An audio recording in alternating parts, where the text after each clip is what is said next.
শুভ দুপুর বন্ধুরা, আমি এখন খেতে বসে গেছি। সবার মোটামুটি খাওয়া হয়ে গেছে, তোমার দাদাভাই ডিউটি চলে গেছে আর আমি এখন খেতে বসেছি। তো কী দিয়ে খাচ্ছি তোমাদেরকে একটু দেখাই, কত রকম পদ হয়েছে একটু দেখো তোমরা।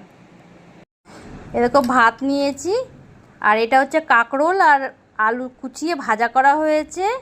আর আছে এখানে হচ্ছে ধনেপাতা আছে না, ধনেপাতা দিয়ে মানে ওই শাক, ধনেপাতা শাক দিয়ে ইলিশ মাছ দিয়ে আমার মা রান্না করেছে এটা দেখো। আর এখানে হচ্ছে আমড়া দিয়ে মাছ দিয়ে, চিংড়ি মাছ দিয়ে টক করা হয়েছে। আর চিংড়ি মাছ দিয়ে হচ্ছে লাউ ঘন্ট। আর এদিকে হচ্ছে ইলিশ মাছের মাথা দিয়ে এটা একটা শাকের কিছু একটা করেছে। আমার মা এরকমই রান্না করে দেখো, শাকের রান্না করেছে, বেশ খেতে কিন্তু টেস্ট হয় জানো তো। আর এটা হচ্ছে গাঠি কচু দিয়ে আর সেই চিংড়ি মাছ দিয়ে একটা তরকারি রান্না করা হয়েছে। তো রাখি বন্ধুর, পরে আবার দেখা হচ্ছে অন্য কোনো ভিডিওতে। কেমন, আমি খেয়ে নিই, তারপরে তোমাদের সঙ্গে কথা বলো পরের ভিডিওতে। কেমন, রাখি তাহলে।